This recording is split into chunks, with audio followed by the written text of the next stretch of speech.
Hello, you wonderful people, and welcome to another episode of Super-Fanta-Fi. This being a show, we're talking about TV shows of the supernatural, fantasy, and or science fictional genre. For today's episode, I'm going to talk about the latest episode of Into the Badlands. A great episode.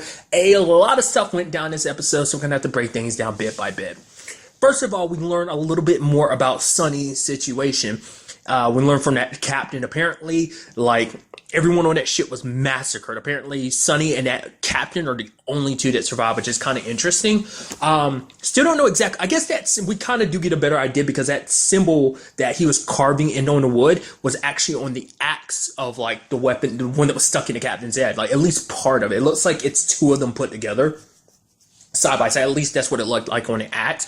So it must be where, I'm assuming this is all about where Sunny's originally from, which is interesting because I was on there oh, the guys are in red and black. I was like, what's that going to look like? They finally pop up and lo and behold, it looks like they're in, I was like, oh, so they're like samurais. That's interesting.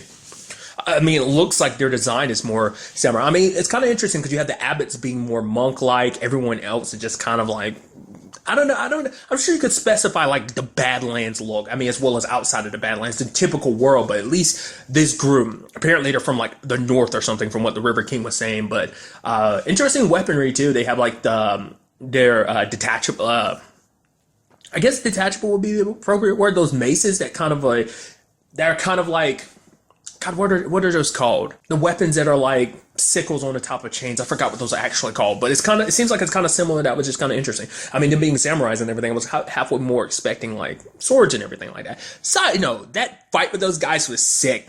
The moment the River King was kind of up there smiling stuff, I'm like, you messed up. You constantly forget who you're dealing with. You're dealing with Sunny, the most badass clipper in the Badlands, and you underestimate him, you idiot. Because Sunny went and put it in work, dude, using that ladder. I love that move, sticking the dude's head through it, drop kicking and brick. I was like, dude, that's sick. Just poor bastards. It's like they never stood a chance. But it is kind of interesting that basically just to get Sunny, they killed everyone on the ship. Why? I mean, we obviously know there is something special about Sunny. I mean, Pilgrim wants him so badly because it's oh, he's the catalyst and stuff like that. So maybe, I don't know. It makes you wonder, could this have something to, him having the DNA of all the, dark ones in him apparently is kind of why he's known as a catalyst. So it makes you wonder, could this group, we end up finding out they're called the Black Lotus, could they be kind of opposing the dark ones? Could it, I mean, obviously it seemed like it might be it and Pilgrim on different sides, which is interesting because Pilgrim was because obviously the priestess is the catalyst, it is on its way, and he was like, no, it's not an it, it's a him, we are kin. So it's so that's why he wants to meet Sunny so bad, because apparently maybe they come from the same place potentially. I don't know what that's all about. That's still, I mean, we still don't know a lot about Pilgrim. There's still a lot we don't know about him. So it's kind of interesting to him say that exactly. Maybe it's because he himself is a catalyst, but then it's why would you need Sunny if he is one too?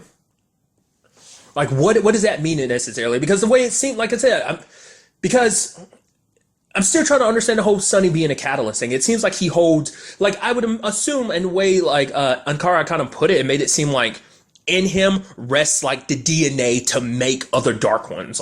He can give what's inside of him can be used to, I guess, pass on the gift to other people, even those not born with it. It's kind of how I'm chalking it up. So maybe, I don't know. Or maybe you have Pilgrim has something else inside of him, whereas maybe they're two halves of the same coin, where it's Pilgrim has half of whatever it is that half of what Sunny is. Maybe he's a catalyst for something else entirely, or maybe he's, something in his system that God, what would be the word? Melds well with whatever's in Sunny that makes him the catalyst. Maybe, I don't know. We know next to nothing about it. It's not like the River King's around to give any answers. I doubt he really knew much to begin with. I'm kind of glad Sunny killed him, because it's he tried to spin it at the beginning. He's oh, the only reason why I betrayed you is because you tried to bring me the wrong kid's head. So you're the one that screwed up our deal. But it's hey, we're good. I keep my word. And the moment Sunny's back was turned, it's oh yeah, I'm gonna sell you out, because he didn't know how important Sunny is. So either, I mean, I was wondering, would it be, is he more scared of him? It's no, it's just he knew he could make a bigger profit selling out Sunny. But it makes you wonder, would he have actually helped out Sunny if he had known had not learned the truth about Sunny? If somehow that could have been kept secret during their exchange and everything, would he have actually kept up his end of the deal? It's hard to say. I mean, to be fair, the River King's an asshole anyway. He's like, he sells people, so it's not like he's a good person anyway.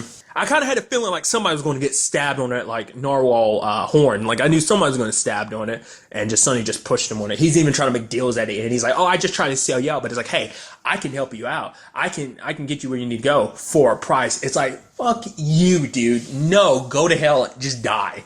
So that's kind of taken care of, but still leaves a lot to kind of be discovered about this because it's so interesting. Because it's interesting because we keep getting new groups. It's like, oh, because what's happening all around the world, it's like, because the Badlands make up such a huge focus, but other stuff from outside of the Badlands are bringing their way to the Badlands, like Pilgrim and his people. So we got that group. We've already got like the Widow and Chow's people going at each other, and now there's like another group. We're literally dealing with 4 groups, while 2 are already at war. One that's got their own plans, and another that's got their own plans.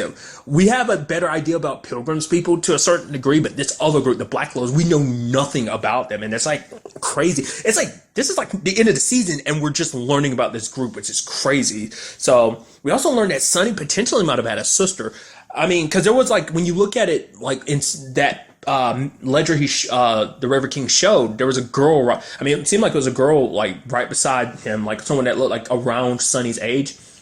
Which begs the question, like, was that the person who I mean, I don't know. That could have just been some other kid. I mean, I don't know if like Sonny was like the only kid. So who the person who took him off, the person he's vaguely remembering in those garbs, like in the coat and everything, because whoever it was, it's like, oh yeah, your sister was a good fighter. So maybe his sister's connected to the Abbotts. Maybe she was actually going to try and take Sonny to the Abbotts before the whole thing went down. Then it's like, begs the question, like, where is she? Where's she been this entire time? Like, why did she ever come after Sonny? Maybe she felt like Sonny was safer in the Badlands, because if he was hidden away, then maybe it wasn't even just hiding him from Black Lotus. Maybe it was about hiding him even from the Abbotts. Like, you know, and like I said, it all depends on who was in charge at the time. Was it the Master? Was it Inkara at the time? So there's a lot of questions. Well, I'd assume that was before the Master's time. I'd assume that was still around Inkara. Well, I don't know, because, you know, Minerva was probably a little girl around that time too. So that could easily been still around that time when Ankara was there, or maybe the Master's been around a lot longer than I kind of give her credit for being around. But nevertheless, but that just got into some interesting stuff. I'm interested to see where that storyline ends up going. I did like the whole Baji and Lily situation of just kind of like, oh, just kind of like Baji's trying to calm Henry down, and Henry starts laughing the moment he gets in. He's like, oh, you like that, you sadistic little shit? And it's just like, oh, and even Lily's kind of enjoying it. It's like, oh, maybe we could have had one. And then they go to some serious making out. I was like, oh, but then the boat gets fixed, and she's like, yeah, and you have Baji just kind of go, just kind of like, yeah, kind of got a little blue ball there. And even love that Lily's like, we're not going to do like a goodbye shag or anything like that. But he's like, no, come with us. But it seems like she's going to, I assume, be taking over, you know, the River King's operations and stuff like that. Because she's like, oh, the River Queen. So that's cool. I mean, hopefully she won't be a complete asshole. I mean, she's a better person. Like, yeah, she had her issues, but that's only because it's like, well, I mean, because she ends up getting pissed at Baji too, because it's like her life was a lot less complicated till he circled back around into her life, and it's just like her boat got messed up.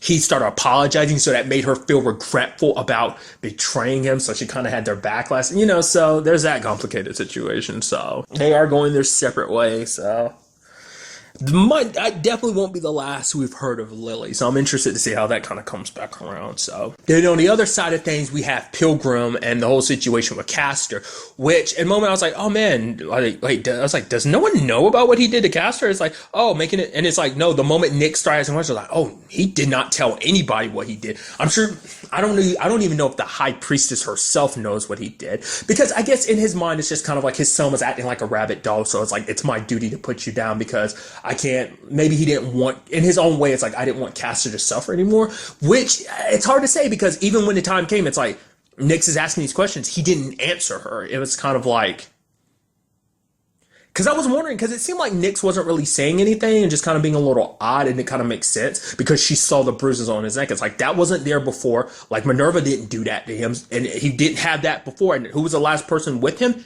You. So, and he's telling her like, oh, keep up her faith and stuff like that. Don't believe it. It's like, you doubting me? It's like, man. And the fact of the matter is, you expect people to believe you, and you're outright lying to her. Like, all she wanted was the truth. Maybe it would have been bad, but I'm sure you could have swung it in a positive way. I don't know. It seems like kind of your thing. like I said, I kind of, part of me understands why he killed Castor, other part of me doesn't really understand. Like I said, I guess in his mind, it's like, as a father, it was like, oh, I'm being merciful to my son. I'm giving you a release. I'm putting an end to this, because if I leave you like this, you're going to be, it's not, you're going to keep using your gift until your dad. The high priestess might, you know, I mean, he's super pissed at the high priestess, because it's like, shut up to me about Castor, because it's like, the only reason why that happened is because of you. His blood is on your hands. She was kind of saying like Castor was beyond saving, and it's just like, ugh. So like I said, it does show that he does care, but at the same time, it almost makes you go, you almost seem like you're a hypocrite, because you're like, you killed him so easily, and the fact that you're lying about it, not even admitting it, you're making it seem like, oh, he died from his illness and stuff like that. So I don't know, that it makes you wonder about a lot of things. What's interesting is the conversation between Nyx and MK. And even after learning that MK's not bowing out, which I think is kind of interesting, I thought like learning the truth, because that's why I was kind of like, oh, MK's just okay with this? I mean, he killed him and everything. Shouldn't you be? It's like, oh, he doesn't know, but now he does. So you would think that would kind of make you go, oh, I guess the Pilgrim's not all that you chalk him up to be. But for Nyx, he's willing to train her to control her ability, which is interesting, because it's not like MK's had 100% control over his abilities for a while. His own. I mean, I guess his training with the master did help, but there was a good chunk of time you didn't have your abilities for a good solid 6+ months. So it's kind of like interesting, but I guess he can shift it on and off now, because I mean, I guess that after his experience this season, kind of learning the truth, he kind of like became one again. So now he has like control over his gift. So I'm interested to see what Nyx does ultimately in the end, because the fact is that she's kind of like, when MK's going to potentially teach her how to control it, like what that's going to be exactly. I don't know if that's going to be her using that against Pilgrim. Like, there's obviously going to be a big divide. It's going to be interesting when Sunny pops up, because it's going to be like, oh, what is MK going to do? What is Nyx going to do about this whole situation? What do they exactly want from Sunny? Like, Sunny's going there to get Henry healed, but the fact of the matter is they might just steal him away, because it's like, oh, he has a gift and everything, and it's like, oh, in case MK or Nyx is still in the point where she has to cut herself to use her ability, but it's like, which I didn't realize that was the thing. I guess it makes sense. I didn't remember them outright ever explaining that like, I knew that your gift killed you, but I didn't know it's a whole like cutting yourself. I guess because you're forcibly bringing your gift to the surface, rather than like, I guess because you don't have complete control over it, it's almost like it is poisoning you. I didn't realize that was a thing. I thought just using your gift in general killed you and shortens your life. But the way MK makes it sound like, oh yeah, once you learn how to control your gift, it won't hurt. Maybe it just reduces how much it reduces your life. So whether, like, you know, typically using it might kick off like half a year of your life, maybe now it kicks, like, learning to control it, like, oh, you knocked maybe 3 months off your life, but, you know, you cut it, your time in half. You know, maybe. I don't know. I don't remember them ever expressly explaining that, but maybe they did. Like I said, we'll just have to wait and see how that all kind of plays out. And then the other side of things, did not see that coming. The whole Ren and Arthur betrayal. Like, holy crap. I guess at the same time, it makes sense, because a lot of people have lost faith, especially them. They're people who've been on the front lines that got injured. It's kind of sad with the whole Ren situation, just in the grand scheme of things, because it's kind of like, oh, Baji went through a lot to make sure that you're okay. She was super pissed for her. It's like, I can't fight. I can't. Like, she felt like she didn't have any future left in her. It's like, what am I supposed to do now? And I'm sure a lot of that anger got taken towards, you know, Minerva 4, which is kind of interesting, just considering like Baji's connection to Minerva, and now it's like Baji's connection to this girl who went off to try and like lead this coup, which is interesting. But also it's just like Arthur, because he was like, yeah, we're on the front lines, we're dying, and it's like we're not getting the support we need, even going as far as calling Minerva out for not knowing their names. Like, oh, you don't know the names of the people whose lives you're sacrificing, so that kind of sucked. I love Lydia doing her thing, and when that guy caught up to her, it's like, oh, look at you. And then she stabbed him. I was like, everyone makes that mistake. Everyone's idiotic. And I think that's what Lydia uses to her advantage, because people don't think much of Lydia. Lydia is dangerous, which is even interesting, because that's something Gaius had brought up. He's like, yeah, my mom is scared of her. Like, and my mom doesn't scare easy. She's not scared of anything, but she's afraid of that woman. You shouldn't be so quick to trust her. Which is like, what about Lydia specifically makes you like that? I mean, I guess she was like the woman behind the beast, you know, the whole Quinn situation. But still, I don't know. Because I guess in the long run, you can always think that Lydia does have her own goals. But to be fair, like, she's very open with Minerva, like, what she wants in the end. It's like, she even admits to Minerva later on, it's like, yeah, I'm only with you because it aligns with what I kind of want. Kind of like Tilda. It's kind of like, as long as we kind of see eye to eye, I'll be by your side because this is where I'm needed the most. This is where I can do the most. Like, if being with Chow would be more beneficial, she would be. But if she knows that, like, if Chow gets her way, like, things won't change. Like, the whole cog system won't. So, I don't know. Maybe in the long run, Lydia might prove herself to be like, yo, this whole thing was a con. So I don't know. But I do like that the whole situation did kind of give Minerva kind of a different perspective, because it was like the whole thing, like confronting Rin made her kind of go like, am I like all about power? Like, maybe I'm not as selfless as I think I am. Maybe I don't have the best intentions in mind. Because she even goes like, yeah, I literally had MK locked up here for months. I thought it was, for the sake of everything, because she's going to use MK's power to end this war and everything will be good. She'll destroy this system that's been set up. But it's like, maybe I was just doing it for my own selfishness. And that's a hard thing. It's kind of like, I think for the first time, Minerva's kind of really looked at herself in the mirror in a sort of way. Because I feel like before now, she's never really done that. But maybe that's just, that's just me. Because she's always just thought like, no, I'm right. People are just wrong. They think this and that about me. But it's like, no, this is who I am. But now she started kind of questioning it, which is kind of interesting. Also, the her and Gaius thing was kind of cute. Like, he was kind of like, oh, you might want to be careful before I start thinking you actually care about me. I actually kind of feel a little bad for Arthur because he like provoked her and he was like, Gaius was like, don't do it. He's just kind of goading you. And she's like, it worked. Grabbed him, turned him around, stuck the arrow through the back of his neck, through his head, and through his mouth. I was like, oh, you poor bastard. Which is just sad because, like, I mean, it's kind of something Sunny was kind of touching on too. It's like, you're just kids on the front lines. Like, I mean, it's just interesting because that whole situation with Sunny when they first met, because he was all about like battle and stuff. He's like, yeah. He killed a guy that guy that Sunny didn't want to kill. It's just like, oh, he's a prisoner of war. But it's like, I don't know. It's just kind of like they all have warped perspectives of things. In his particular case, of like, oh, like how things should be handled. Like he had a very warped perspective, a perspective that Sunny once had once upon a time, which now with everything that he's been through, he kind of looked back on that and kind of saw like, whoa, that's not the way. I guess the argument could be made Minerva kind of led them down that path, but still. I was kind of hoping in the end Minerva wouldn't kill them, but sadly she did. Not like she felt all good about it. Once again, because even Rin's last words are like, be the person that you claim to be, that say that this is all about us, like end this war. I mean, that's all they wanted, is to end this war, because like so many people, their friends, themselves, all being hurt for this war because they didn't believe in it anymore. They didn't believe in Minerva anymore. And it's kind of like, even they try to tell him, because even Gaius tried to say, like, my sister's not going to change anything. You make this deal with her, like the world that you joined this fight for, cogs being free and stuff like that, won't happen. My sister will keep that system alive and well, so you won't get what you want in the end. Because even Lydia's kind of like I'm really curious what Lydia really wanted to do, because for her, she was talking to Nate about it, and she was kind of like, let things kind of play out the way they are, because basically this level of deceit isn't, well, not deceit, dissent, isn't just going to stop here. Like, other people feel this way, and this is just probably going to aggravate that even more, might even provoke others to kind of step up. Maybe not. People might be not as brazen as Ren and Arthur and their group were, but, it won't completely go away, and it's just kind of like not having to fight to kind of get things to end. So like I said, Lydia's kind of got like a different perspective on this, but I don't know. We'll ultimately have to wait and see like what ends up being the right move in this whole situation. I'm curious. I'm legitimately curious to see how Minerva will handle things kind of going forward with this situation. From what I was hearing, it seems like next week's episode is the finale. I'm very interested to see how they kind of wrap this whole season up, like where everything's going to go from here. It's definitely going to get very interesting.